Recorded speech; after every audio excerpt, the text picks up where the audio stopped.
Okay, welcome everybody, and let's get started. I believe we have Sergeant Pallone from the 20th Precinct with us, and we'll start with Sergeant Pallone.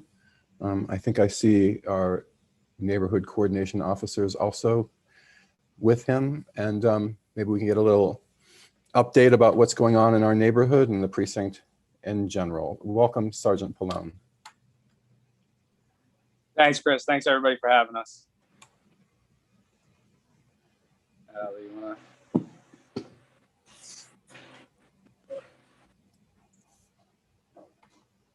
All right, so we're gonna go over the 7 major crimes in Sector Adam in our sector. We basically cover from West 70 to West 59, from Central Park West all the way to Riverside Park. So week to date, we're gonna talk from, the report is gonna be from 6/7, week of 6/7 to 7/4. The 28-day period, basically, between 6/7 and 7/4. Motor, we have 0. Rape, we have 0. Robbery in the last 28 days, we had 2. Compared to 2020, we only have 1. At the same period, basically, we're talking about from June 7th to July 4th. Felony assaults this year on this 28-day period, we had 3. Compared to last year, we only have 1. Burks, we have 2. Compared to last year's, we have 5. Ground larceny, we have 23. Compared to last year at the same time, we had 19. As you can see, there is a little increase in when it gets to crime, and from 2021 to 2020, and part of it because last year there weren't much going on, with the pandemics, and now that everything is opening up, crime is going up basically, and that's all over, not just Sector Adam, but in other sectors and other precincts as well. Our big issue here is Target when it gets to ground larceny. Target, they open and we're taking a lot of reports from them. Unfortunately, with Target, they call a few hours later or a few days later after the incidents, and it takes time for us to apprehend the suspects. Yeah. This is pretty much it. So overall, the city is pretty much 0% crime increase or decrease. They're about even from last year. The precinct is up, but we're being driven by a lot of grand larcenies, mostly scams. If you have elderly neighbors that you know about, please tell them. Somebody's asking for gift cards or requesting banking information. Tell them, do not trust these people. Our robberies in the last 28-day period were all shoplifting's gone bad. Some usually overzealous security guards will try to confront the shoplifter, and at this point, this is where we've had people pull out a weapon, and then usually it doesn't escalate from there, but it's still considered a robbery. We've had a few unfortunate fatal accidents in the precinct. One on 6-4 in Amsterdam, one on 8-6 in Central Park West, and a near fatal on 7-3 in Broadway. So we are trying to do a lot of outreach for informational. We've visited some senior homes. We've handed out flyers at corners. Anything you guys can help with, if you could pass this information along to neighbors, letting them know. And Sergeant Pallone, these accidents, these are with vehicles and pedestrians, or scooters and pedestrians, is that right? Yes, one's a scooter and a pedestrian. One was a U.S. postal truck and a bicycle, and the other was a DHL delivery truck and a pedestrian. And you know about that, we've been doing a lot of things in terms of trying to educate people about following traffic rules. We've also been enforcing a lot of traffic. We've been writing summonses all over Sector Adam. Today alone, we had a few summonses on Sector Adam. We wrote a summon on West 6 Path and Columbus Avenue. We also wrote another summon on West 66 and Central Park West. And well, actually, that's three summonses in West 66 and Central Park West. We also wrote one in West 60 and Columbus Avenue, West 65 and Columbus Avenue, West 64 in Amsterdam, West 65 and Amsterdam, and that's just in Sector Adam. So, and that's been basically every day we've been going out there, write summonses and trying to enforce the traffic rules, and also at the same time we're trying to educate people, bikes and also cars, trying to tell them how the importance of following basically traffic rules. I know you had been out with them on Central Park West. We're going to have a sign put out there as well, somewhere between 6-4 and 8-6, just for safety measures, trying to get people to slow down. And for the folks on this Zoom and watching on YouTube, can you describe these issues that you're seeing that are directly in our neighborhood? You were talking about. I'm sorry, Chris, can you say that again? For the folks who are with us now, can you talk about the issues that you're seeing directly in our neighborhood? For example, you were talking about summonses issued on 65th and 66th Street. Can you just share with everybody what you're seeing, what these issues are?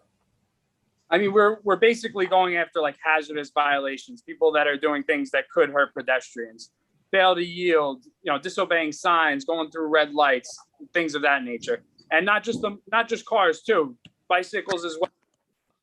They have to follow the same rules, and unfortunately we see a lot of the times they're not. And sometimes it isn't the vehicle's fault. So we have to enforce that equally. I have to say that the time I spent with the officers on Central Park West and 65th Street, it was remarkable the lack of attention folks were paying to the signals and the signage. People just blowing through lights, and there was a police car parked there, and nobody seemed to care. It was quite something. Tourists, I'm sure tourists don't know that they have to follow those red lights, but people from the city, they just get so used to it. They go through the light 100 times and they don't get hit, but that 101st, you could end up, in a hospital. And this is exactly why we go out there and trying to educate people. We hand them flyers and we talk to them. Me and my partner, we've been on West 66. West 65 and Central Park West, where we passed out flyers. We spoke to people. We try as much as possible. We went to businesses in Sector Adam, spoke to restaurants and delivery guys, trying to talk to them about the importance of following those traffic rules. Well, thank you very much for joining us. I know you have another meeting to go to, and we appreciate your taking the time to be with us and your service to the community. And we look forward to, I believe there's a Build the Block meeting. I think it's in mid-August coming up for Sector A. So yes. We look forward to knowing about that. And will that be on Zoom or will that be in person? That will be on Zoom. We're thinking we have one more Zoom, and then hopefully we'll be getting back to in person. Okay. All right. If you want to open up questions, that's up to you. I think Gail Brewer is going to speak after you, and I think she's got a hard stop. So okay. Hey, I'm okay, Chris. If they want to take questions, I'm in the car. I'm okay. I got Okay. Well, then. I will ask a question if you don't mind. Sure, Assemblymember Rosenthal. Okay. Hi, everyone, and to the officers. The three incidents where people died. One was a postal service truck, one was a DHL, and one was an e-scooter, which Brad and I have legislation about. What was the story with the postal and the DHL? Were the drivers seemingly at fault, or was the pedestrian not watching? What do you have info on that? So they're both are still under investigation. Right. Preliminary, the postal truck it just seemed like a terrible accident. Yeah. The DHL driver, that is, an arrest was made, and we can't talk about anything past that because it's still going through the court process. Okay. I mean, so those kinds of things happen in a city, right? It seems like the flagrant violation of all the traffic laws and rules that's like endemic to our neighborhoods right now. And I wondered if you can't stand there all day and try to flag down and give tickets, right? Yeah.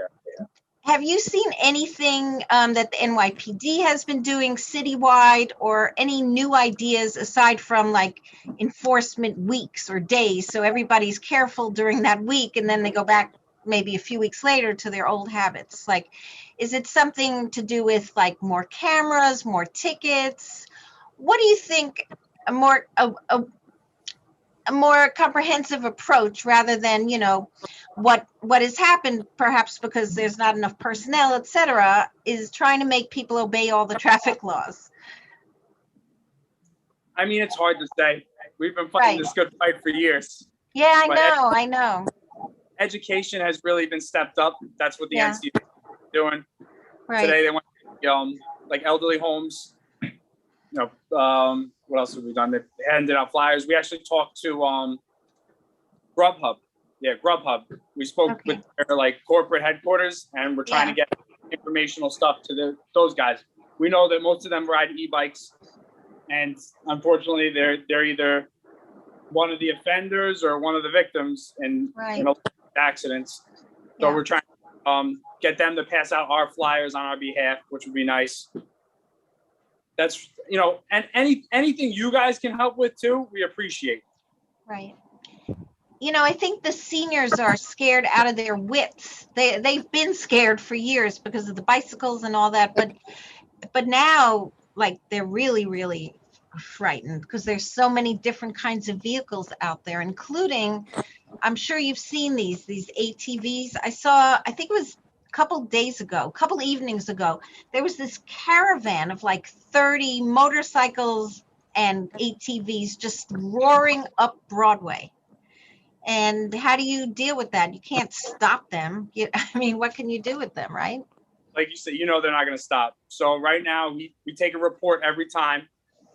We usually get camera footage. Most of them don't have license plates. Right. The thing that the department is harping on right now, if you see them parked anywhere, these bikes are illegal to have in the city, period. So we will come and we'll just take them. We will repossess them and impound them. So if you see them, call the local, your precinct, and there has been some initiatives. We don't have any gas stations in the 2-0, but other precincts have had initiatives. Eventually, when these guys come to gas up, they get them there and they arrest them and then they take the bike. Okay. Maybe we should do like a sting. We'll put like cheap gas here. And then you'll be there waiting for them. Okay. Maybe it's something like all the electeds, and Chris says with the block associations, the new group, we could do some like district-wide education program and information session on Zoom, something like that, to like spread the word. And then Sergeant, you can be on and be a guest presenter. Absolutely. Something like that, I think, needs to happen. People are very upset and scared, and I think it's a great idea. Yeah. We're trying to right the ship right now as quickly and as we can. Who's selling these ATVs to New York City residents? Do we know? We don't. A lot of them can come from out of state. All you have to do is cross over to Pennsylvania or Jersey, and you could buy these without a problem, or even other parts of New York. It's just in the city that they're illegal. Yeah. Well, and when we go back to Albany, we can have huge fines on them. We'll put huge fines, but I don't think that deters them, actually. But we can try. Yeah. And I hope it's not a forebearer of things to come, but the other day I saw 3 cars souped up and drag racing up Broadway through our neighborhood. Yeah. And I'm hoping that the ATVs are not going to turn into a car issue, which seems like it could get, be an even bigger problem. Yeah, absolutely. Thank you. Okay, I think, thank you, officers, for being so generous with your time, and we look forward to scheduling some of these follow-up discussions. Excellent. Thanks for having us. All right, have a good night. Bye.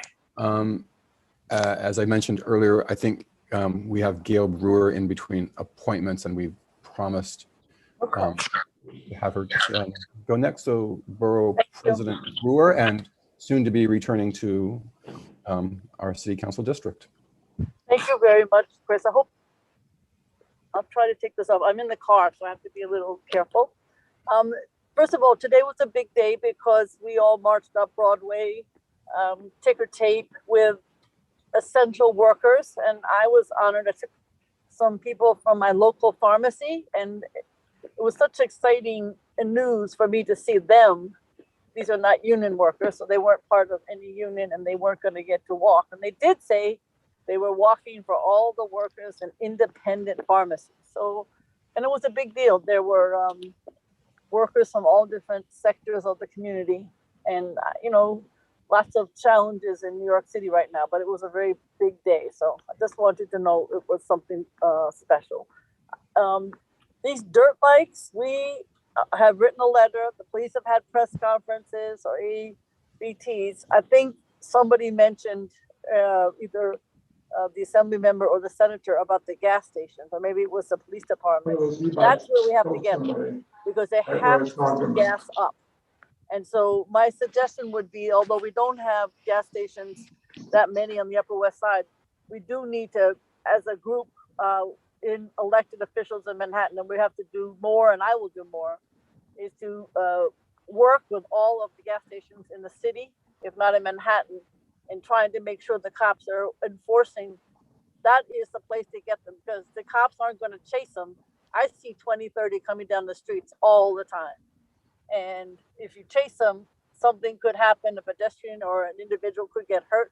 So that's not the way to address it. But they have to be confiscated at the gas station, the vehicle. So I don't know. Let's work on that together.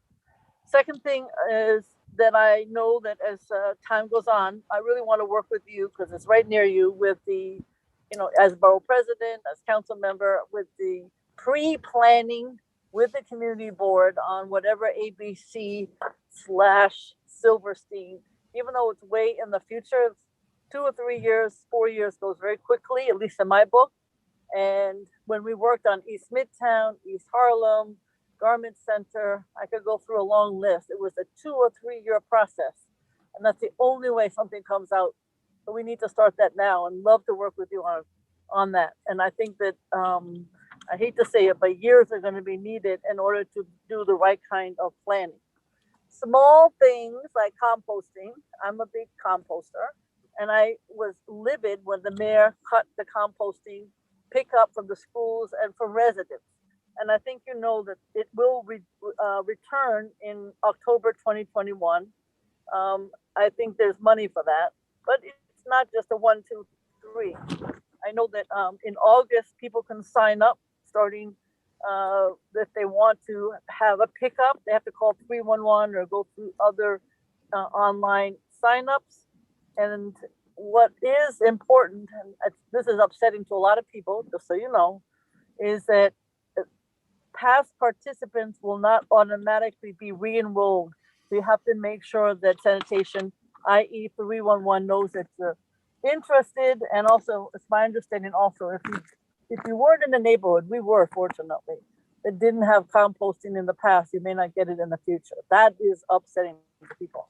But I just want to let you know, composting is important. We also want to mention that we have a small amount of expense money. I can't say it's a lot. Mostly what we allocate is funding for schools and parks and capital. But we have a little bit, it's on our website. The amounts could be probably a maximum of 7,500, more likely 5,000, even 3,500. And the deadline is August 20th at 5 o'clock. So, we're all concerned about the storefronts and the vacancy.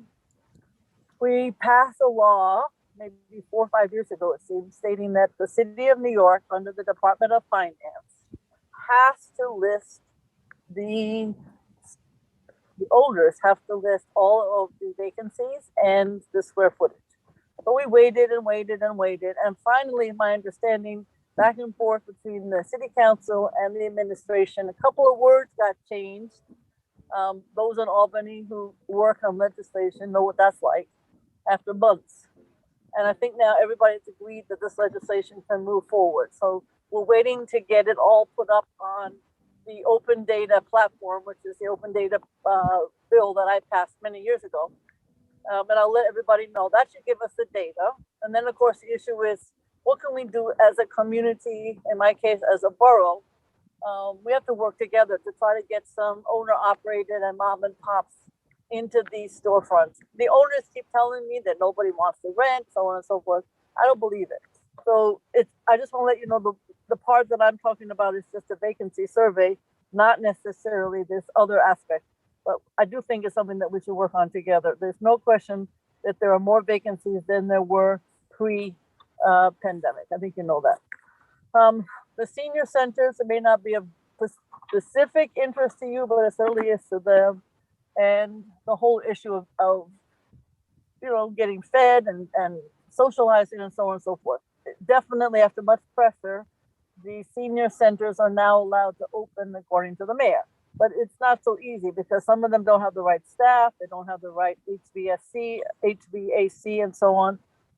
So I just think that's a community that still needs a lot of support, just like everybody else, but they were more challenged by being shut in. And I know your block did so much to make sure that people had food and support and wellness calls and all of that. But that's a group that, as time goes on, I think needs even more support than in the past.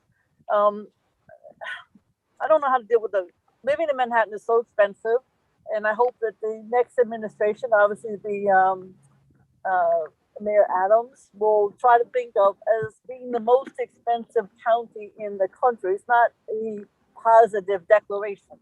And I don't know how much is property taxes, how much is rent and the cost of living and of our apartments. But and again, there's no easy answer. There is a hopefully more substantive discussion about the property tax because there's a lawsuit that has not been cured anyway, and that has to be addressed. So I look forward to having much more discussion along those lines. We are in the borough president's office. We have hundreds of interns, and we're going to be working this summer on what exactly is the Summer Rising program. I don't need to tell Chris or some of other residents how challenged the schools were this year. I may be wrong, but I actually think that the schools are perhaps the biggest challenge we're going to have in the future, at least in the near future. We all have health, we all have housing, we all have transportation, we have many issues. But these schools have not been functioning for a very long time in terms of a child's education. I don't know how much the Summer Rising is going to help, but I'm certainly going to go to every Summer Rising summer program. We're going to be doing a lot of oversight and see if they're actually doing the maximum they can, sports, arts, academics, etc., and seeing what we can do to help the schools come September. Many of the schools lost 125 students. And when you lose students, you lose funding. So even though the schools are quote unquote fully funded, some of them may lose a lot of money because of the lack of students. So I'm bringing all those issues to your attention. We're all concerned about public safety, and you had that discussion earlier, but it is an ongoing one that doesn't have an easy solution. That's it. Thank you very much. And I really appreciate Chris's opportunity. Thank you, Borough President. We look forward to welcoming you back to the neighborhood as our city council member. And have a good evening. Okay, we're gonna pivot back to further to what Gail was saying about local zoning issues. We have with us Sean Corsandi from Landmark West, and Sean can give us an update on the neighborhood issues in general, and maybe talk a little bit about what he sees zoning issues as we have a new mayoral and administration and also a new borough president coming on board. Hi, Sean. Hi, Chris. Thanks for having me, and thanks everybody for being here. I was specifically asked to follow up on 2 issues. I'm gonna add a third because you just asked about land use specifically, but just to follow up from Gail's point about ABC, we met with CB7 and they came as our co-applicant to city planning. And in April, mid-April, we announced that we were doing the reasonable worst case development scenario. And we submitted that to the Department of City Planning. And last night at 6:32, they came back to us with responses. This is not a new effort. We've been meeting with them previously and gotten early comments. The comments that we got back are all going to be turned around this month. They range from things like add in the word avenue after Columbus to how did you come up with this? So they're very, some of them are pedestrian, some of them are substantive, some of them we've been doing it for so long we just assume things because it's in our head and we know it so well. So we're going to clean that up and send that to them by the end of July. This reasonable worst case development scenario then needs to be accepted, which will take probably 3 to 4 weeks. So we would assume that would be at the end of August, assuming things continue throughout the summer months. And with a completed land use application, then it can go before the commission. So once we return it 3 to 4 weeks, and then it goes to the commission and we can continue with the application. The application takes about 90 days. So we're looking at the end of November. And right now that's in an ideal world. So let's give a little bit of breach and we'll say the end of 2021. Once the application's complete, that's the bulk of the work, it'll go to the commission. At that point, there'll be 6 to 9 months of ULURP review. For those of you who are aware or are familiar with our reasonable worst case development scenario, we're looking at the inevitable reuse of the ABC Columbus Avenue block. This is over 2 acres of land and it's prime real estate.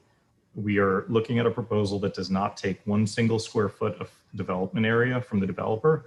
We're just looking at how they apportion it on the site. The first and best use is residential, especially as we hear after the pandemic, offices are hemorrhaging tenants. People are looking to co-working. People are looking at working in the office 1 to 2 days a week. And we're already talking about converting Midtown office buildings from office to residential use. So with this in mind, we're looking at ways to continue to make this a livable city for the neighbors and to accommodate more residents. And it's all on our website. What's seen on our website is the full proposal. You can see all the drawings and it is not a scare tactic by any stretch. This is what's possible under the current zoning. And please don't take it verbatim. I've had some neighbors in neighboring buildings getting very anxious. You know, why is this on the side of my building? This is a hypothetical and it's a potential with the as of right current zoning. We can easily move those buildings to the behind you or blocking a different window if you prefer. The idea is to show what's possible under the current zoning. What we'd like to see is something that would essentially bring this in line with the neighborhood. So the adjacent neighborhood is the Lincoln Square Special Zoning District. This was intentionally a carve out. ABC has been in the neighborhood since at least 1948, the nascent days of television. And they've always been a proponent against some of the changes, and they've always purposely been a carve out because of the immense amount of commercial space use that they need to run a television station. We don't expect another flagship television station to move in here. So this is just the reality of buildings aging at the rate they're going. All that's on our website. We've talked to several neighboring buildings. We're happy to talk to them more. But we're looking right now as the end of 2021, everything would be set and waiting through ULURP process, which is not a lot of work on our end, anytime from June to September of 2022. The sale happened on July 9th, it was announced, of 2018 for a 5-year sale leaseback. So that still gives us several months of give. And this is, again, not to stop development. It's just to inform the form of development to be in keeping with the neighborhood. That's the goal there. Sean, can I ask, in addition to the community board support, who are the other key players? I'm wondering about the city council member or the borough president in guiding the ULURP, as well as, you know, just citizens of the neighborhood. We're a little early. We've mentioned to Borough President Brewer's staff what was going on, and they said keep us abreast. So they were copied on things. They've been given copies of the reasonable worst case development scenario. There's nothing right now to sign on to because the application is not in. So I've spoken with some of the electeds who are on the Zoom, and so far we've had large support. by and large. And people seem to think that this is the right thing to do. And this is not about harming anyone. This is not about taking value. Ultimately, this is about avoiding hundreds of thousands of dollars in lawsuits later, which we can't afford. The community is literally whack-a-mole going to development to development to development. It is a map amendment. Yes, I saw that question pop up. So we're changing the map for this Lincoln Square Special Zoning District. It's just going to complete the corner that's literally carved out. Are we other questions on ABC? That makes sense. No, I think that's clear. Do you want to move on to the next whack-a-mole? The next issue is the Excel site at 36 West 66th Street or 50 West 66th Street. We've been continuing. We were waiting for a long time to get our written decision from the Board of Standards and Appeals. Again, Gail Brewer and several other electeds were very helpful in nudging the BSA to do their job and finally write the decision. Once the decision was written, we were able to file our appeal and go to the Supreme Court in New York. We had a hearing on May 4th that after introduction, including introductions, cumulatively took less than 40 minutes. And the judge said, the rules say that you need a majority of 3 to win, and you got 2, which is great. We knew that. And it leaves it such that our appeal is almost meaningless because you can't, if the whole point of moving to the next court is to appeal a decision and the decision of that court is, well, no, because you already had your appeal, the process now, after that less than 40 minutes, and I don't want to tell you how many tens of thousands of dollars, is to request the transcript, which we've done. The courts are delayed in this. So although that's been ordered, there's a formality of submitting a form. Once that's in, this delays things for another 6 months, and then you have a 3-month extension. So pending next week or the week after, maybe it could happen tomorrow, add 9 months to that before we can actually push this further. I'm not trying to delay. I know this leaves a lot of ambiguity, but the answer is there's still not certainty for building. And we have a case right now that our lawyers are rather excited about. Lawyers, I'm not a lawyer, they get excited about different things. But their point is if the courts enforce what the first judge just said, basically the appeals process is completely moot. The whole point of court is to at least hear the arguments and discuss it. And they basically opened a hearing and closed it saying that you need to have 3 votes. And right now we have a BSA where in almost every major decision we've attended that's affected the Upper West Side, I think every major decision that's affected the Upper West Side, at least one of the 5 members is recused because they're involved in the development process or somehow with the developer. And so you're always left with 4 and always able to get a 2-2 tie, of which ours is seemingly the only one on record for the past several decades. So we're in a unique position, but we haven't given up. We only lose if we didn't appeal. So we're in that appeal process still, and unfortunately, it's a slow process. So that's why there hasn't been a lot of news to report, but the news is that it's still ongoing and expected to go on for at least another 9 months. But Sean, does that mean that at some point the state Supreme Court could say, we're not going to hear this? It's going to go to a panel, and we're in a position where essentially they're going to have to hear it, because if they say we're not going to hear it and that the lower court ruling decides it, so we don't have a clear definition technically by law from the BSA. We don't have a definitive answer. We have a default answer because it's a 2-2 tie. And according to the BSA's own rules, you need to have a majority of 3 to win. But in the court's eyes, that's in the BSA's rules, but in the court's eyes, a 2-2 tie is still a tie. And that's why we have this ability for an appeal. And so it's the court to make the decision because the lower jurisdiction did not affirmatively complete their action. So this concept of the tie goes to the developer in these BSA hearings, that's just... That's only if we stop there and move on to another issue or fold up shop and go home or whatever. But as long as you continue to the court, which we have, and we've kept this alive, we're able to continue the appeal. The bottom line still exists about the lateral mechanical space, where a developer took one what's equivalent to less than 1 floor of mechanical need and spread it out over 160 vertical feet. And that's different than the voids law. This is about lateral spacing, and this is what the developer's fighting for, because that's where the value is. And there's a matter of how long you can hold a property, what that costs, and those are decisions beyond my pay grade. How long you can hold, that's interesting. Okay. And then the last thing I just want to point out, because you said other land use issues, there's a proposal coming forward called zoning for accessibility, which is a great idea. President Bush, the first, signed ADA into law in 1990, and the MTA has been slow to adopt these changes. The issue is it's the earliest, maybe August 18th. The date hasn't been formally set. It might be the first hearing in September.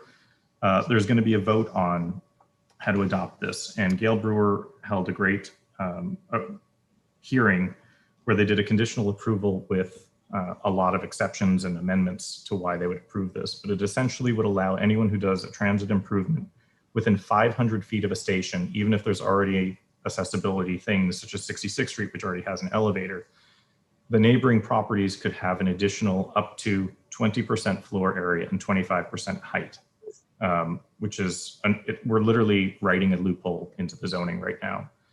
The problem that we have as Landmark West, just in terms of considering this, we're not against people getting around the city, or we want to support people with mobility issues, is that these improvements don't have to happen on the Upper West Side. By and large, the Upper East and Upper West Side are bearing the brunt of the additional bulk. And these can support the MTA on Long Island through the Long Island Railroad, the MTA in Dutchess County, in other far off places outside the city limits.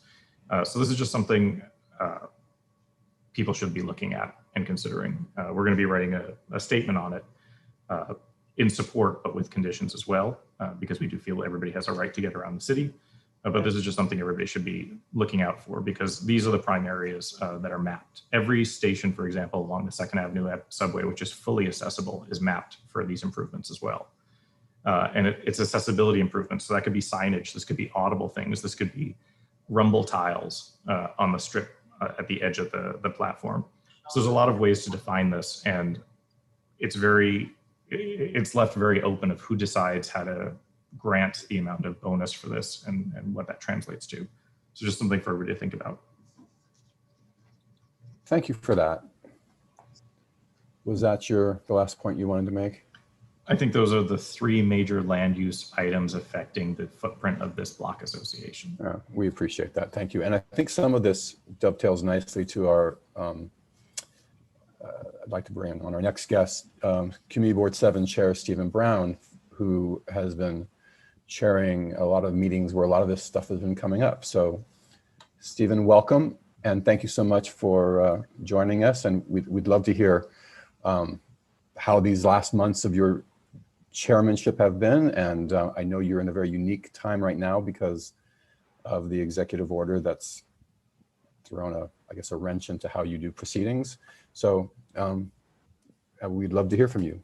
Great. And Chris, I'm honored to finally join one of your meetings, because you are quite the supporter of our endeavors as well. So happy to be here, and happy to hear sort of CB7 named a couple times already in some of those, so I won't repeat those. But in general, it is an interesting time. I will give an update. We have decided, we had a board meeting last week, and because of a combination of logistical challenges in terms of getting space and feeling confident that we could actually set it up, particularly for the full board, and our full board would have been Tuesday, logistical challenges, and I think a lot of the board members are still concerned about health concerns. We postponed our July meetings. So the next kind of full time we'll be meeting is in September. We'll continue to conduct business. I'm available for business. I have many meetings, but I think that's sort of where we're at, and we eagerly await some of our elected officials to help us out, to perhaps bring Zoom possibilities, particularly for the summer if possible. I know our good friend Brad has a bill in front, and if that's something that could be push forward with the help of Linda and the other state officials on the call. That would be wonderful. With that, maybe I'll just give a little bit of summary of sort of the things that are relevant to the community board as well as your area. And some of them are duplicitous, so I'll be brief. Landmark West told you a bit about our work. We are, as everyone is, a little concerned about the ABC building. So I think we've been proactive. We want to make sure that's done correctly. And we've been active in the space and will continue to do so. Again, as Gail mentioned, I think school, although school is a concern, we've got about 60 days to kind of see how things happened. Last year's school start, by any measure, was not a good start, and it was a challenging year. And I echo Gail's concerns about the way things could be rolled out. The biggest challenge last year was timing. So literally some direction was being given in September 14th on a September 21st rollout. So we have put a resolution together in which I'm very happy that Assemblymember Rosenthal has been helping us out, and her Chief of Staff, Erica, in terms of pushing to make sure that they are getting their timing together earlier, we're getting direction earlier, that they're including principals and other ones. It was a very poor rollout, and let's hope we can learn from our mistakes. So obviously that affects all of our areas and your area as well. So we're hoping that there is a better rollout, and we're going to continue on with that. I did want to mention the concerns that were brought up by the police as well as our officials. We're concerned as well. We passed a resolution regarding e-bikes. We thought could be a start of a conversation that perhaps it was time to take a step back and reset. That, in my opinion, I know CB7 has been diligent and put more bike lanes and tried to push alternative transportation, I think, prolifically. But I think I get the sense, we get a sense that this could be a timing where we may have to take a step back and look around and say, there's a lot of stuff going on in these streets. We push this forward, and perhaps it's time to reset that. So we have a resolution that came out of our transportation. It'll now be up for September. We think it's in line with all of the other conversations that we have, and we look forward to hopefully a reset. But we have to feel safe in our streets, and I do think a lot of people don't feel safe. And then the last thing is we'll continue to do and support you as much as we can locally. I know, Chris, we got involved in that crane situation that you guys had. That was a concern. I hope that our diligent, and not myself, but our whole board was helpful, but we want to continue to support. And I think that we've been really focused on hearing and doing, just improving our outreach to the community. Not that I'm speaking of the past, but talking about the future. We do have a new district manager. Her name is Michelle Booker. We're extremely excited. One of the things that we spoke about that we feel we want to lead in Manhattan in terms of being able to reach out and be responsive to our constituents. My motto is that we have to speak to all of them. They may not always like everything we have to say, but we owe a conversation, and I think that we're trying to take that. So that's my summary, and certainly open to any other questions. But again, I thank you for putting this together, and I thank you personally for all your support that you always do for the community. Thank you, Stephen. And I'd be remiss if I didn't say, and I'll be saying it a few more times, we're now focused on having our sidewalk and lanes restored, because the Extell site, is dormant, and we still have blocked sidewalks and a lane of 65th Street.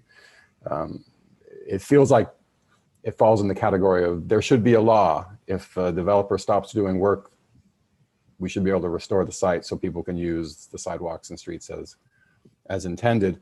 And there's also folks, just for your attention, that are concerned because now we have about 2 years of construction equipment that's been sitting on a site that some folks with engineering backgrounds that live in the neighborhood and look down on the site say, there's erosion happening, and what issues will there be when they resume construction and use those materials on a site that has been left eroding for 4 years. Anyway, I'll be repeating that later as well. So, but just understood, and just happy to jump on a line and think of ideas and how we can support. And again, I think we share the concerns about issues such as that, and we'd be happy to engage with you. Thank you so much. And so with that, I'd like to pivot to Assemblymember Gottfried, who lives nearby and has been a great advocate for our community. So Assemblymember Gottfried, welcome. Well, thank you very much and good evening. So a few things. One, I don't know if Gail is still on the line or has anyone still in the meeting, but I am just so delighted to have her coming back as our council member. It's just always wonderful to see people who have such a long-standing commitment to the community and to public service. And Gail is a real star in all of that. We're very lucky to have her. You know, where it looks like Eric Adams is going to be our mayor. I don't think he carried this part of town. So we've got a lot to learn about him and vice versa. One thing I personally am happy about him is that he is a vegan. I don't know if he's our first vegan mayor, but it's got to be a good sign. A few issues. You know, I have a bill in Albany that is known as Sammy's Law. Senator Hoylman and I are the sponsors of it. What it does is New York City now has authority to lower the speed limit at any particular point in the city down to 25 miles per hour. This would empower the city to move it down to 20 miles per hour. Why does that make a difference? Well, Isaac Newton taught us, well, not directly, he was there even before I was elected, that a car going 25 miles an hour hits you with more than 150% of the force of a car going 20 miles an hour, which means you're a lot more likely to be killed by the 25 mile an hour car than a 20 mile an hour car. And we're going to continue to be pressing to get that bill passed. You know, unfortunately, people whose main focus is driving their cars are a fairly strong force in the legislature. So we're going to need to get a lot of vocal support on that issue. We've talked about some discussion this evening about the roaring motorcycles and ATVs and cars that roar up and down our avenues without anything resembling a muffler. They seem to have great fun doing that. It's dangerous. It's enormously annoying. And I don't know if there's anyone still in the meeting from the precinct or from Board 7. But I think it's important that over the next, I don't know, few weeks, we ought to get a meeting together, and there may be other community boards in Manhattan. I know Board 4 in Hell's Kitchen would be interested to sit down with the police and work out what can be done about this. I can't believe there's no way to protect us from this kind of menace. I guess the last thing I want to mention, we've talked a lot about the ABC site. You know, I've been working in the neighborhood long enough that I was involved as a, you know, neighborhood block activist back in 69, 70, when the Lincoln Square Special District was drafted and enacted. It represents an enormous amount of community input, and our community would be very different, and not in a good way, if that had not been achieved half a century ago. And I think adding the ABC site to the Lincoln Square District is a really terrific move. And on that and so many other issues, listening to Landmark West's presentation, we are so lucky to have them in our community and fighting for our community. Last thing I want to say is just to remind people, easiest way to communicate with me is by email, and my email address is my last name, Gottfried R, at nyassembly.gov, Gottfried R at nyassembly.gov. If you forget it, go to the New York State Assembly website. You can find us all listed. We work a lot together, and let's keep doing that. Thank you so much. Thank you so much, Assembly Member, and hi, Brees. Thanks for joining as well. And we look forward to continuing our collaboration. And with that, I'd like to now throw it to our the representatives of our local bid. We have with us Monica Blum, Ralph Memley, and Philip Gordon from the Lincoln Square Business Improvement District. I think it'd be interesting to hear how this last year has been for them. Hello and welcome. Well, thank you very much. I can't believe I'm getting these spam calls on my landline, but thank you very much for having us. I always bring my team along for backup in case I don't remember everything and don't have the numbers right. But it's great to be here with everyone, and we're thrilled as well that Gail is going to remain on our board. And we're really looking forward to having her continue. A couple of things I guess I want to report about.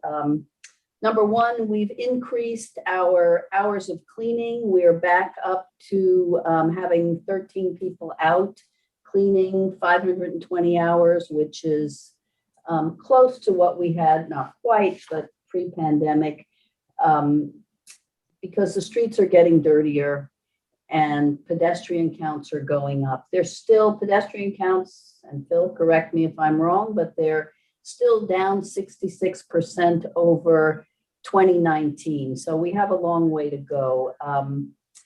And our garbage bag usage is still down. And that's one of the ways we would measure litter. But I have to say, we're back in the office, not 5 days a week, but we're back. And I went absolutely nuts today when I saw litter all over the place. I was calling Ralph and Phil at 5 o'clock because I couldn't find anybody, no cleaners. So I'm glad we're back. I think it's really important that we are able to watch what's going on in the district.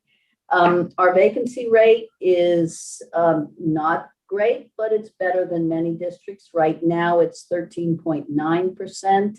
It'll probably go up when Banana Republic closes in a few weeks, but there have been, every week there's something new opening, and it's encouraging to see that either reopening Old John's Diner. I've been trying to get an egg cream there, but every time I go, it doesn't work. And in the shops at Columbus Circle, there are a couple of new stores. So, we're optimistic. They're definitely, we're going in the right direction. But I think it's going to be, unfortunately, a slow process. We're having trouble. We still are understaffed in public safety. We pay a very good starting wage. It's now $17 an hour. But we've been interviewing, somebody starts, and then they're not used to walking the district, and they can't sit down. They have to be outside all the time. So, we're interviewing constantly, and somebody's got their not on mute. But so that's unfortunate that we don't have the full complement of 10, but we're hopeful. Yeah. We did interview we're hoping to start a couple of people in the next week or so. The biggest thing I want to report on is that, the bids work closely together. There's 76 of us. And for many, many months, we were asking, in the height of the pandemic, we were asking that there be someone designated at City Hall to hear all the issues that we're dealing with, because in many cases, they're similar, and we were not getting any response at all. So the good news is the mayor appointed retired Chief Terry Monahan And the better news is that the 76 bids were divided up by patrol borough. And if the patrol borough was really large, then they were divided into two groups. We work with 5 other bids in patrol borough Manhattan North. And we have had several very successful large meetings with Chief Monahan, and every single agency in the city of New York. Someone is designated to attend these and to follow up on all of our issues. So it's been really great. We've had some measure of success. The biggest one, the most recent one that I'm pleased about is that we've had a lot of people sleeping in ATM vestibules. And it's scary. I mean, we had an incident last week, and this is really what, made me raise this issue even more with Monahan last week. But people sleep in these bank vestibules. People let them in, and it's dangerous. And someone it was an alleged assault early in the morning. He went into one and tried to make a deposit, and this guy, was aggressive. He was running around with one of my chairs from the park. So of course I went nuts and said, "Give me back my chair." But there was no clear position. What are we supposed to do if someone is sleeping in an ATM? Do you call 911 or do you call 311? Homeless outreach will not go into an ATM. They just will not. So we did get clarity that it is trespassing if someone is in an ATM. So when we call it in, we call 911. If someone is sleeping on a doorstep in front of a business, that is a 311 call, and homeless outreach will come. Unless you're the property owner. And if the property owner calls, says, there's somebody sleeping in front of my business, I think that qualifies as trespassing because they need a complainant.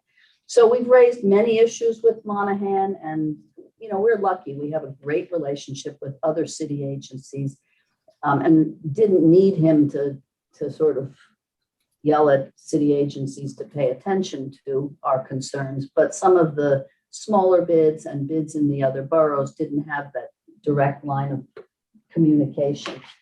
Beyond that, as I said, my staff is back, and we will increase the number of days. Ralph, did I forget anything? I'm sure I did, because I thought it was a good report. I mean, unfortunately, there's still, a handful of businesses that are temporarily closed. Right. We hope they'll be reopening soon. Well, and we have these large ones that are difficult to fill, which I think is the biggest challenge. But I think our property owners, they don't want vacant stores, so they are eager to work with potential tenants, and we'll see what happens. But we're getting new businesses. And can you share with? And continuing our beautification efforts. That was the of course, yes. Yeah. Right. And can you share with us your event plans for the balance of the year? So we're not doing, we cannot do Winter's Eve. We just can't. We don't have number one, it's a very expensive event to put on. And because we're so space challenged, I can't putting up a stage at Dante Park is prohibitive.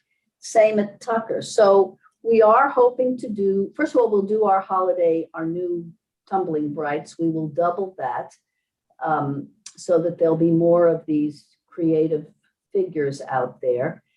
And we hope to do a holiday stroll. I also don't think the restaurants have the bandwidth, and I don't think they will in December, to come out and sell food under tents. We just, it's a huge undertaking for them. Some make money, but many do it because they want to give back to the community. So we're talking about a holiday stroll. I sort of envision a 2-day. The other thing is we always did it Monday night after Thanksgiving, which was really challenging for everybody. So we're hoping to do some sort of holiday stroll on a weekend that we would promote. So sort of the way we did Fashion Week years ago, which was very successful. I put out great posters and brochures, but let the restaurants sell whatever they want from in front of their spaces. And then maybe we'd have some really creative street, dance street, but not stages. I'm not gonna have, I loved having whatever her name was. What was her name, Ralph? I can't remember. My friend from Bonnie Spector. Ronnie Spector, but those artists cost so much money. It's just, and I won't be able to raise it. I know it. So I think that's really it. Phil keeps track of all the crime numbers like you do. And I think we work very closely with our precinct, and we actually put together, the one other thing I will mention that I think has been great. We've always had an email list of security directors and property managers, but prior to the Derek Chauvin decision, there was some concern that there might be, some riots or whatever, demonstrations. And so we put together our email list. We got everybody's permission and we shared it with the precinct. And so now there's a really good line of communication between the precinct and all the people and there are a lot of people in our district. It's a long list of security directors and property managers who can be contacted if there's an issue, if there's concern, if there's, car theft or whatever it is. So we communicate with them regularly now, which has been great, I think. A much better way than trying to monitor social media for what's going on. Forget it. Well, I can't do that. So I'm too old for social media. I don't like it. Yes, thank you. I should add that this newly formed Upper West Side Coalition of Block Associations, we met with Captain Zuber and he mentioned to us this email tree that, and the block associations are going to do something similar as a way of communicating and in some ways sharing information faster and stopping maybe some misinformation that begins to build up when information is not being shared. So well, we had that with our children, and we had phone trees, so it's sort of the same thing. It's just making sure that everyone is informed and on the same page as to what's happening. I think, and the other thing is Monahan also told us on these ATVs that, they're going to the garages to catch them. So everybody's been making us think about that. It's really a shame. Yeah.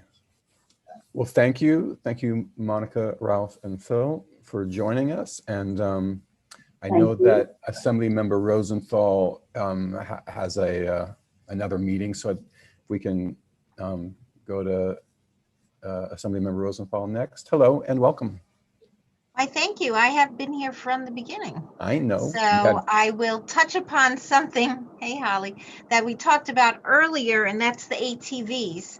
And so I've been communicating with the city and writing letters, etc., to them. So the information I found out was that since April 20th, the NYPD has picked up 450 ATVs and dirt bikes, 174 in the Bronx, 110 Manhattan North, and I don't have the rest of the breakdown.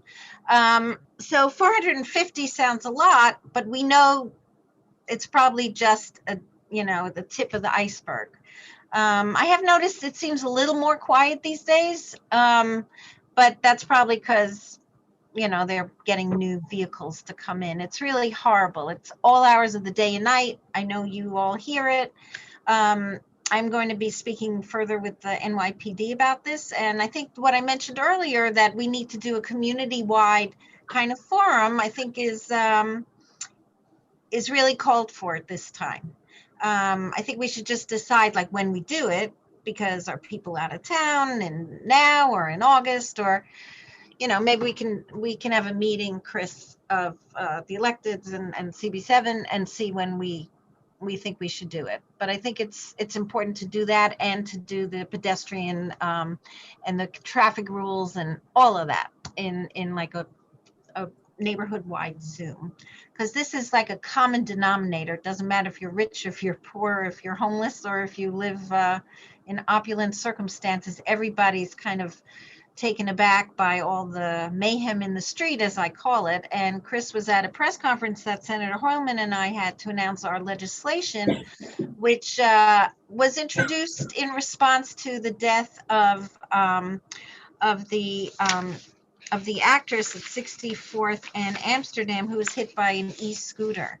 And right now, the penalties for fleeing such an accident are, one is a violation for fleeing if you think there's physical harm. Another is a low misdemeanor if you think there's great physical harm and you just flee. And so we've upped those penalties in this bill to be commensurate with what a vehicle driver would be charged with.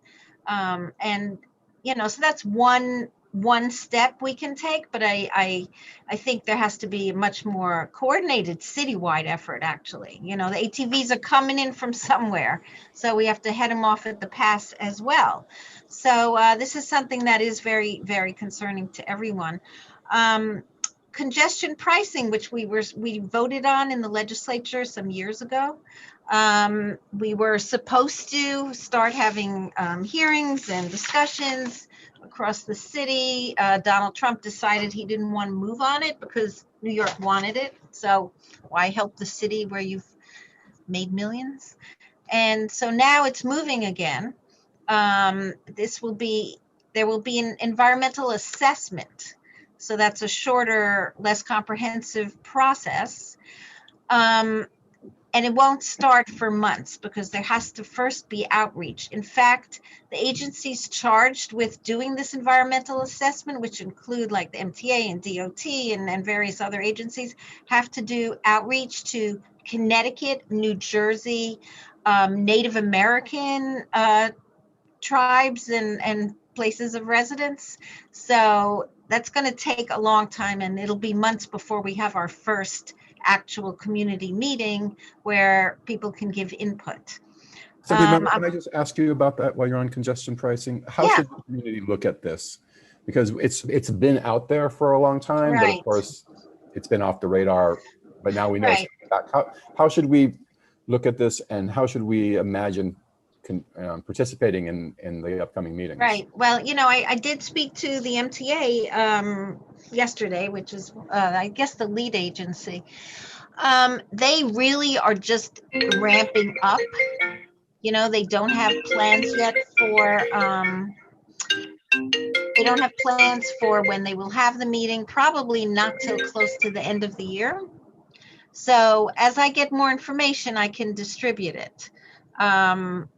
But, you know, it was my understanding when we passed this into law that there would be opportunities for communities like the ones who live right around 60th Street, right here, to have a say and perhaps see if there's any, I mean, every community wants a pass, right? And what we've done is if you make 60,000 or less, you won't have to pay in and out.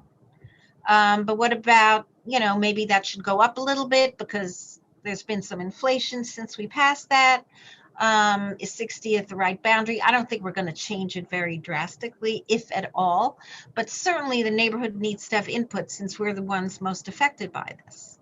So I'll keep you apprised, but it's not going to be for months. On the boundaries, the test pits have been dug and the stanchions are in at some location.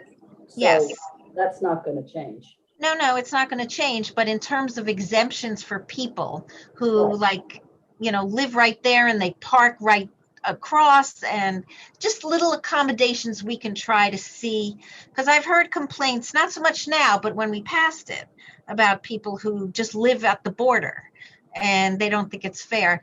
I agree, but you have to draw a line somewhere, but perhaps, you know, we can see. I mean, we really do need to have congestion pricing.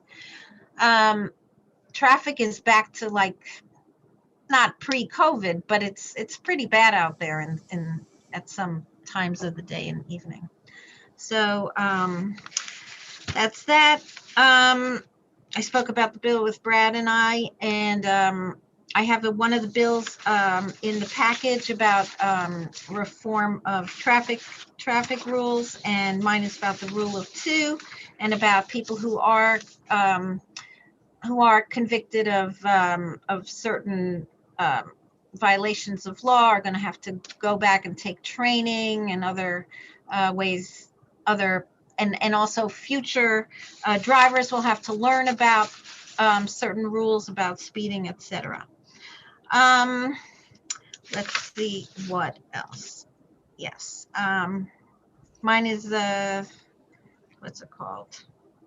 It's called the Crash Victims' Rights and Safety Act. It's the Dangerous Driving Act, it's called, which incorporates reckless driving and vehicular violence training into pre-licensing courses for people obtaining their driver's licenses.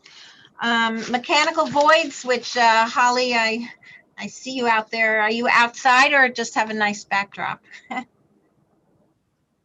Hopefully, you know, I see Senator Jackson on. We will get moving on this in the next session. Really, with the new administration in City Hall, we have to see what their attitude is toward these kinds of zoning fixes. I have no prognostication about where Mayor Adams will sit with these kinds of appeals from neighborhoods that are inundated with overdevelopment, inappropriate development. I have no idea. I mean, maybe you can judge based on his performance as borough president, but maybe not. You know, when someone enters a big office like this with a lot of expectations, a person can really rise to the occasion. Is that right, Senator Jackson? I see you smiling. We hope so. We need that to be so. And but that doesn't mean that we're not going to keep fighting on this and other things around zoning that we in the state can do. There are some people who are hesitant to mess with local zoning on certain things, like with the Honda bill, the hotel bill, where there's $100 million in the budget, and we passed a law thereafter in the last days of session about hotels being converted to housing, affordable housing, half of which would be for homeless individuals. And so some people were upset about the zoning, like would that law override local zoning? So that's part of the mix in Albany, but I think the fact that the assembly is more progressive, has more progressive members, as in more local control of things than we had in the past, perhaps will, you know, help us. This was a very difficult session in terms of all of us being on Zoom and not being there and not being able to like part the water so we could get into some very local stuff because of the huge amount of other issues we have to deal with. But I'm of course committed as ever to that.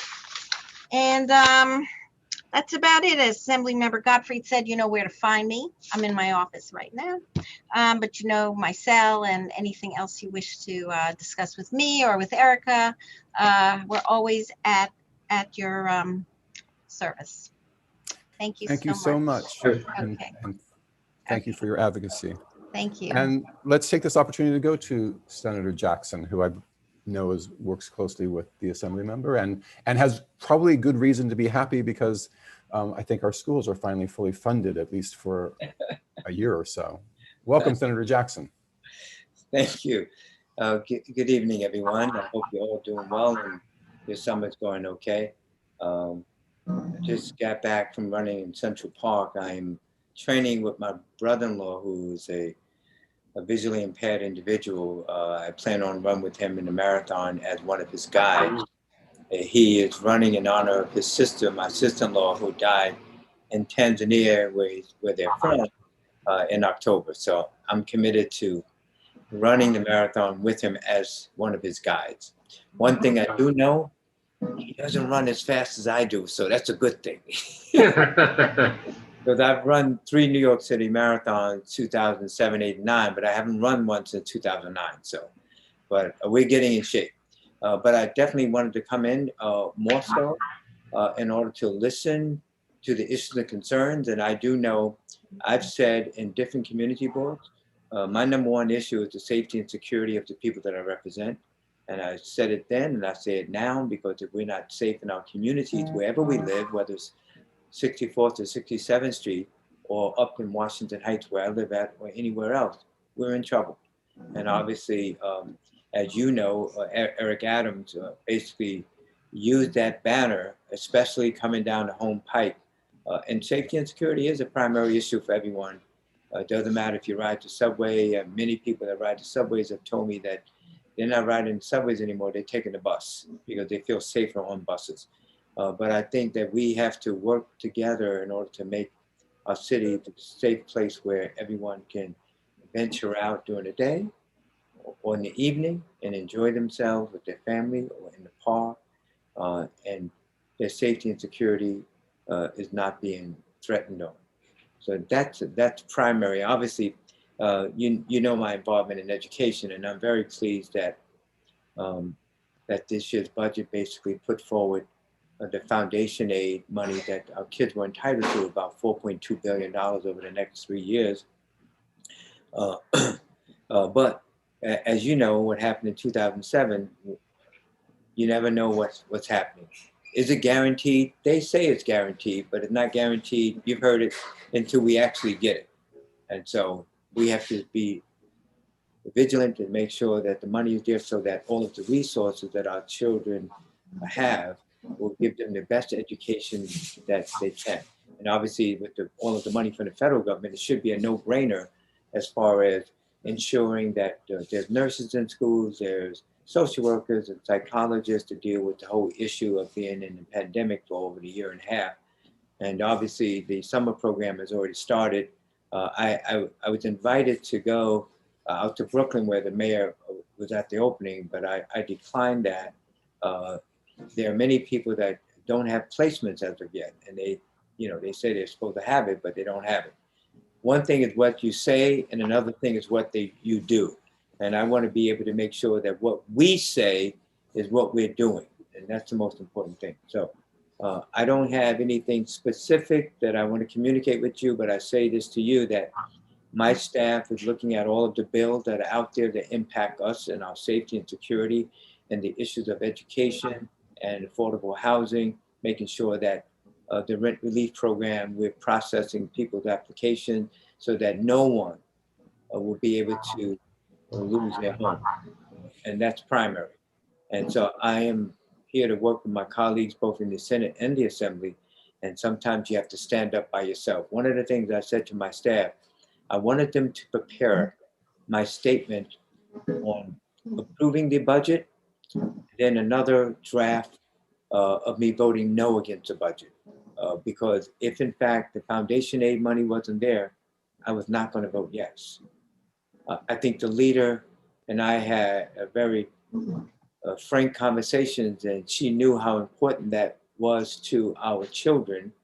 And what I say to you also, and here's a tidbit of it, our leader, Andrew Stewart Cousins, represents part of Yonkers. And Yonkers is part of the Big Five. The Big Fives are the major school districts in the entire state. And Shelley Mayer, who was a state assembly member, that's now a senator, and she chairs education. So all of that was as a result of the majority leader wanting her and giving her the position of chair of the education committee. And both of them represent the city of Yonkers. And city of Yonkers is in an education debt every single year to the tone of $25 to $30 million. And you know one thing? They make sure that Yonkers get the money. And so we have to make sure that the rest of the state, New York City, Rochester, Buffalo, Syracuse, and I tell my colleagues upstate that are part of the rural districts, we have to make sure that they get the money that they're entitled to also. So it's not about, New York City versus upstate. It's about all of us together. And that's the approach that I take with my colleagues in dealing with the budget and dealing with major issues that impact the conditions of the people that we represent. With that, I would like to stop, Chris, and I'm going to stay on and listen to what everyone has to say. And obviously, I thought one of my staff members are here, but I'm not sure, but I'm not going to. I'll be glad to answer any questions that I may have if you have. Thank you, Senator Jackson, and particularly for your advocacy for all of our kids. And with that, I want to welcome Councilmember Helen Rosenthal. And first, thank her for, as we tip towards the end of the year, thank her for her years of advocacy as our city council member.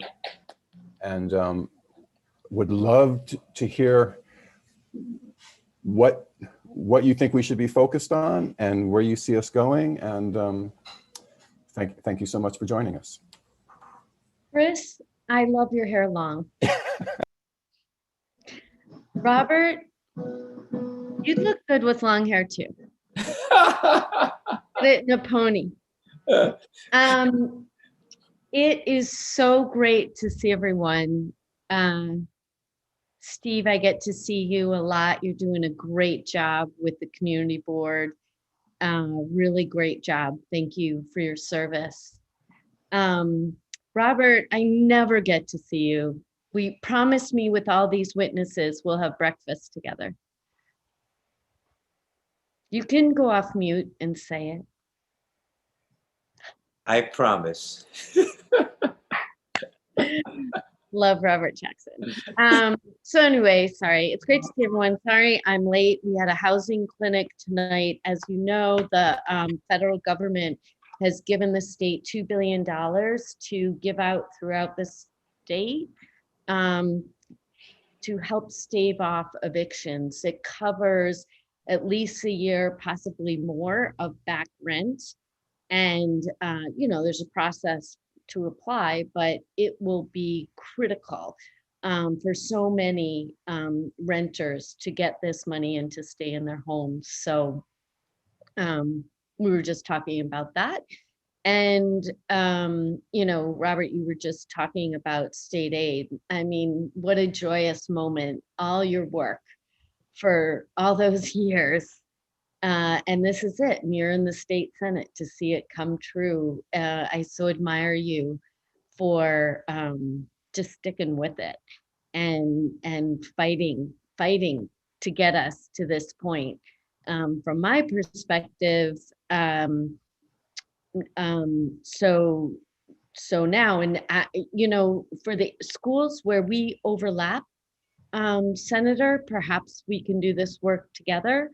But I'm reaching out to all the principals in the district just to make sure, as they review the budgets they get from central office, is it really covering them 100%? And there are still little tricks that the city and the state play with that money. And so, we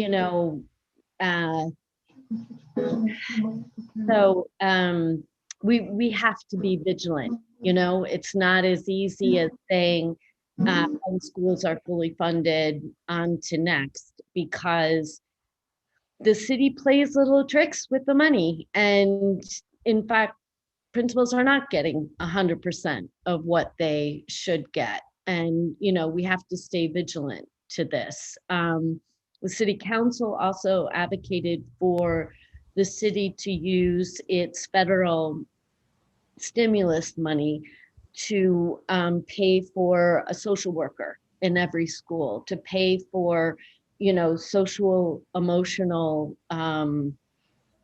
caseworkers for students as they come back, because of course, so many students have had to live with real trauma over the past 18 years. And I won't go into too many details because for all of you who get my email, we in the last email detailed all the funding that I think is incredibly important that we got, that the city council advocated for, and the mayor did include in the city's budget for both our district and for the city.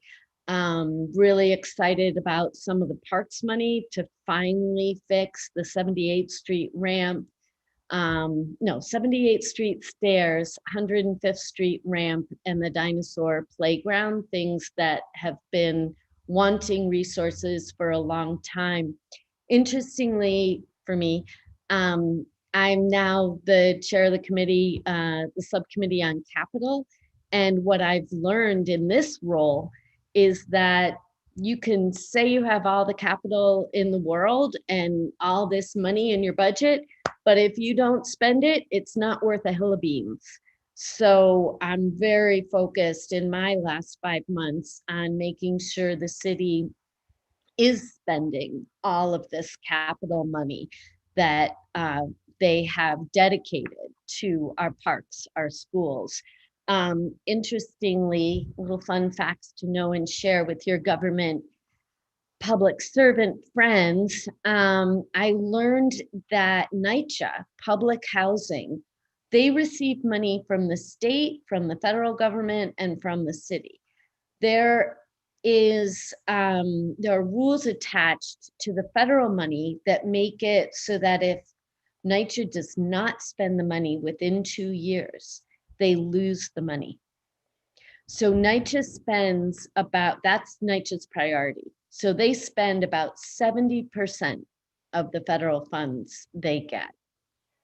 The city does not have that parameter. And so NYCHA spends 5% of the money that council members put in the budget for their developments and whatever the city is putting in. And this is for doors and entryways and plumbing. It's just a disgrace. And anyway, I could go down the rabbit hole of the budget. Can I just ask you a question? How are we? You're saying that of the money allocated from the city to NYCHA, they're only spending 5% of it? Yes. That's incredible. Okay. I was dumbfounded when Greg Russ said that. I was dumbfounded. And we're going to have a hearing on it. I learned this information in our usual budget hearings that we have at the end of a fiscal year. And I mean, the guy makes $420,000 a year and he can't spend the capital money he gets from the city. I really think it's outrageous. Yeah, I hope the next administration does a better job of it than this guy has done.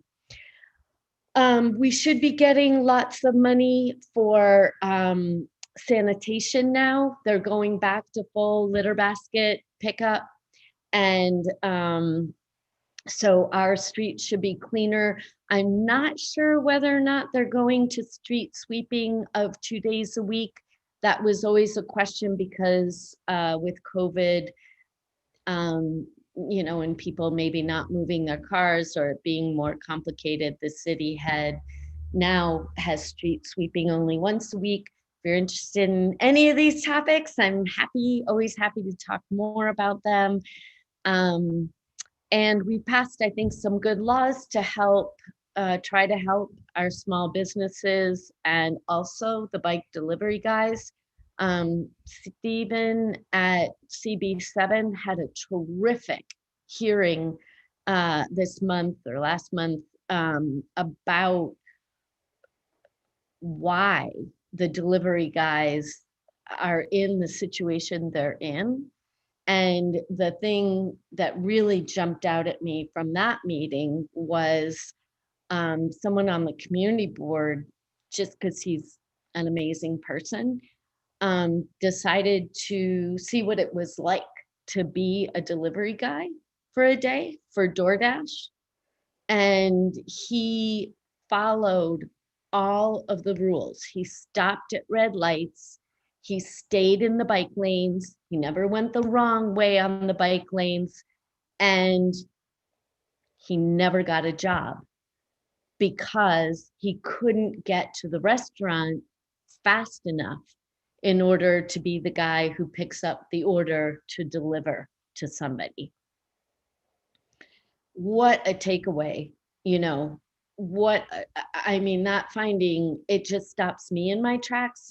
Every time I see a bike delivery guy now going the wrong way, I feel a little more empathy than I think I did before. We really have to fix this situation. I think the way the delivery people are treated is terrible. So the city council has some stuff on this, and it's a complicated issue, of course. Does it suggest that there needs to be a multifaceted approach to all these issues that we talk about with regards to bike lanes and scooters and I mean, it delivery? also, thank you, Chris. Yes. And I would add to that, that we have to look at ourselves. We have to look inward a little bit as we complain, right? I mean, you know, these guys are trying to get food to people who probably won't tip them very much. It's hard if you're wanting everything hot, fast, and cheap. It's hard then to complain about how people are riding on the streets, for sure. Exactly, you know, and similarly with Amazon.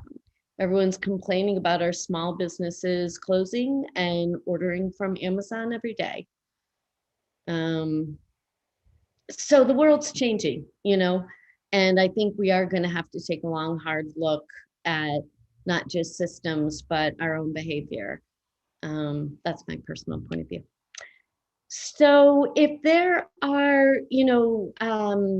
I have a lot of gratitude for this community. I'm not gone yet, Chris. You have me until December 31st.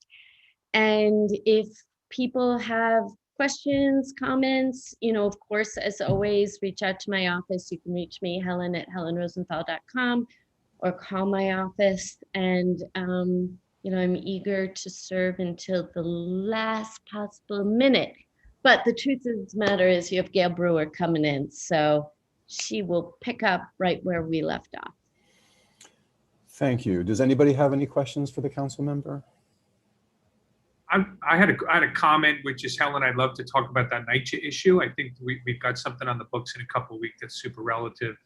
And then, to Helen's point and Chris's point, it is this issue about, delivery workers and bikes and safety. It's complex because when you isolate them, everything makes sense. You put them together, it's complicated.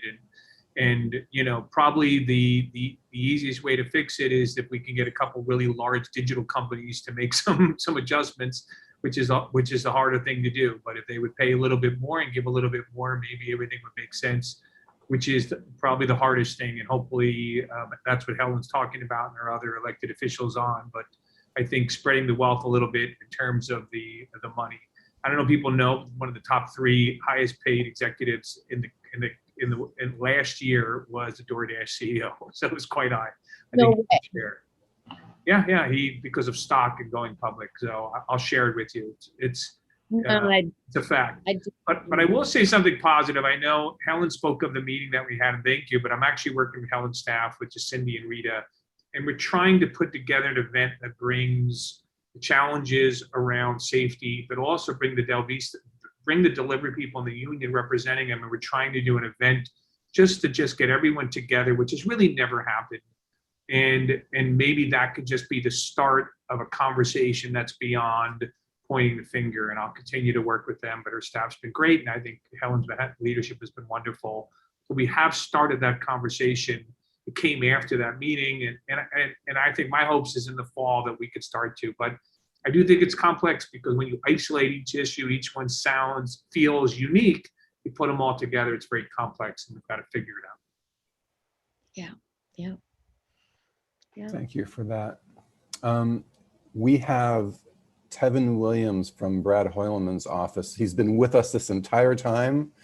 Tevin, thank you. Do you want to say a few words about, I know the senator had to jump off, but do you want to say a few words about what's going on in the office there? Yeah, absolutely. So first off, thank you again for the invitation, Chris, and thank you all again tonight for coming. It's an honor to be here with the 6467 Block Association meeting. I just wanted to point out just a few things. As Chris mentioned, the senator had to jump off due to childcare duties tonight, so he could not be able to attend, but I will say just a few words in his name.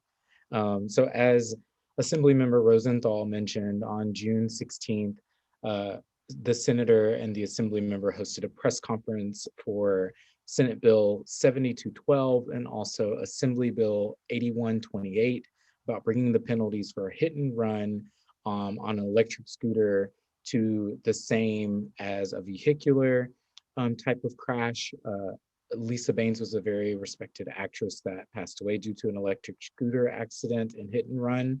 And we would like to see that reflected in our laws and bring them up to date. Just a few quick things on the senator's Albany efforts. When it comes to some of his bills that passed, but we're still waiting to see what happens.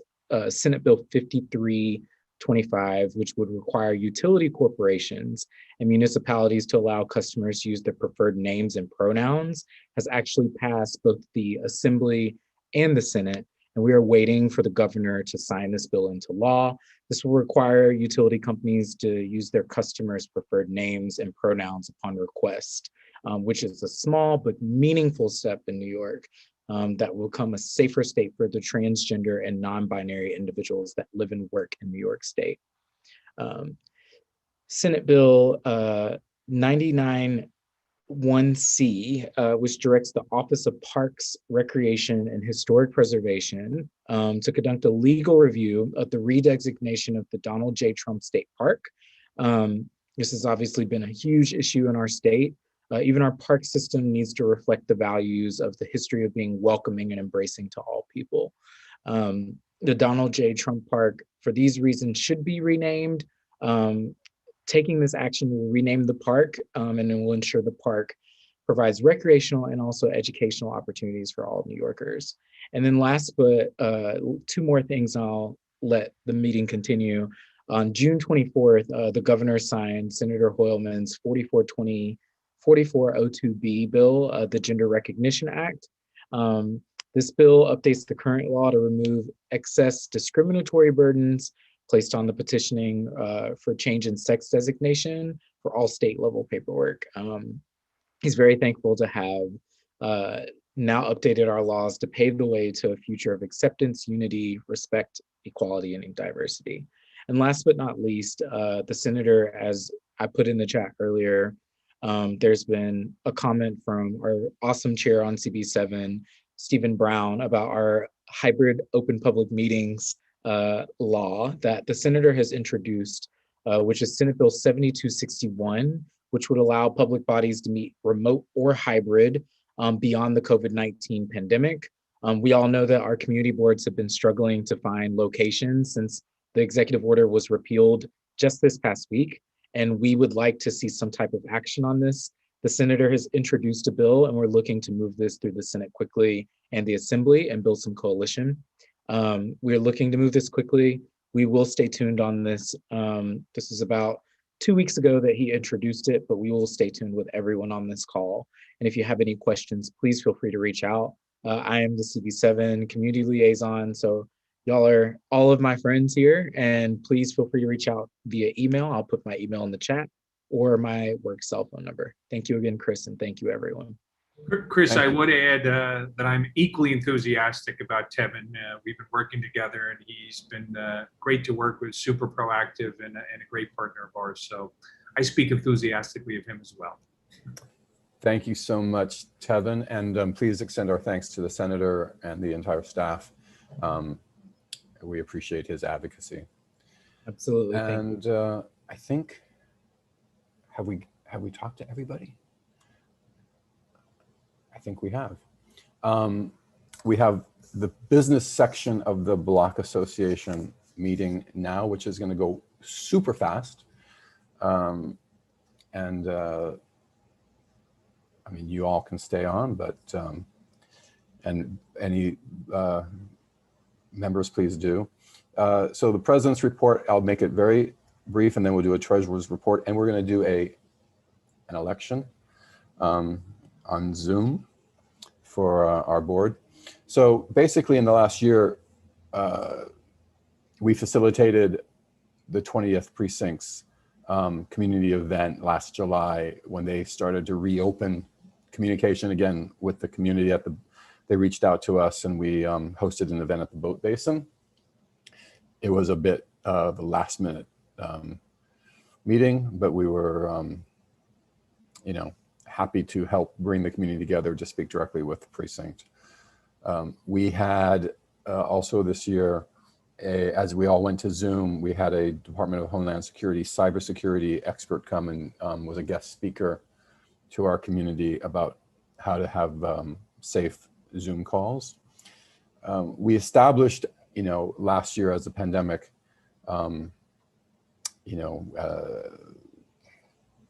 closed us down, we created this 64th through 70th Streets Alliance Pandemic Info Hub, which we've continued to maintain.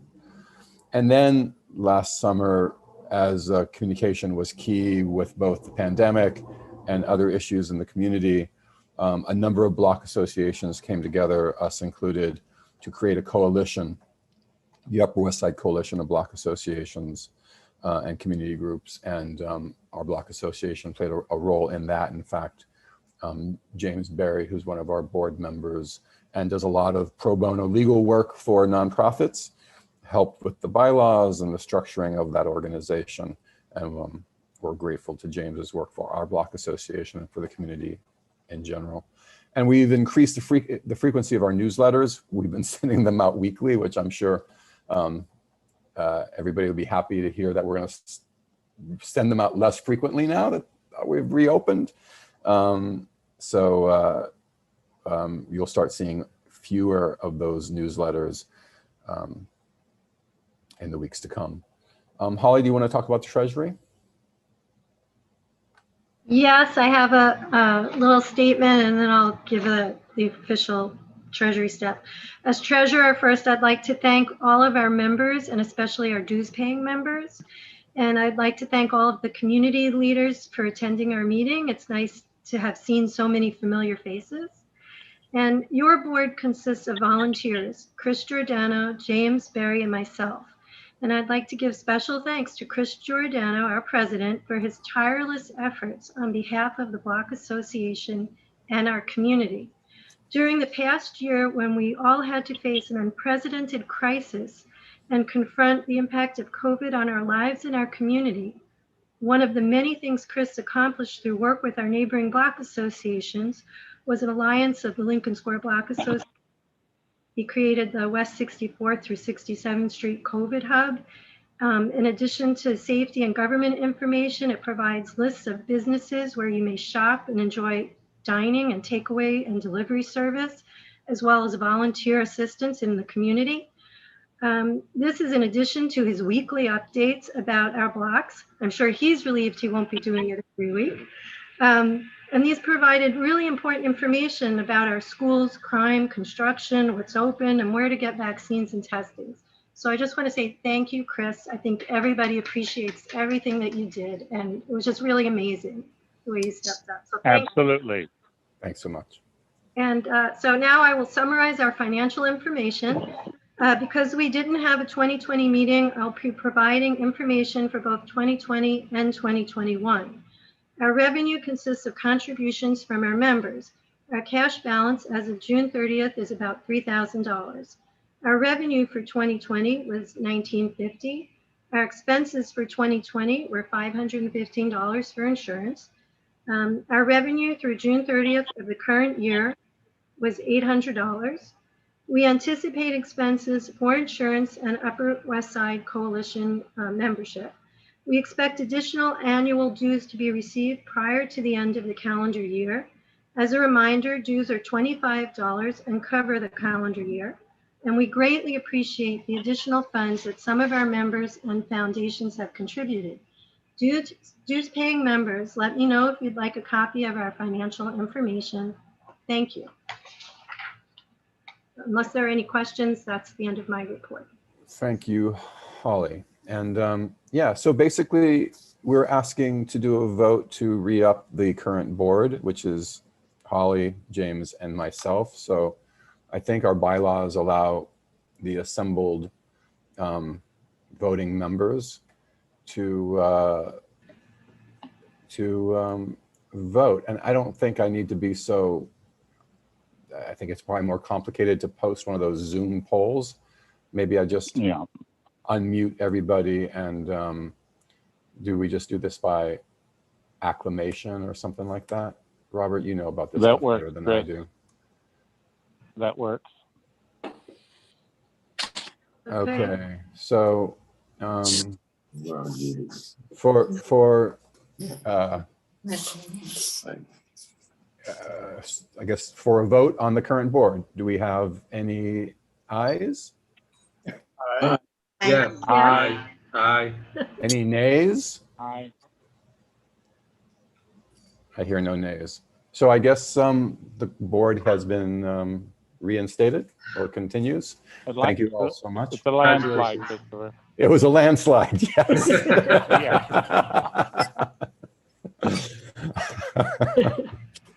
All right, everybody, thank you. With this, we'll conclude the meeting. And thank you all very much. And thank you, Senator Jackson, for staying with us to make sure that we were doing things right. Thank you all. Yes, stay cool, All right. everybody. And thank you, Tevin. Bye-bye. All right. Take care, y'all. Have a good night, everyone.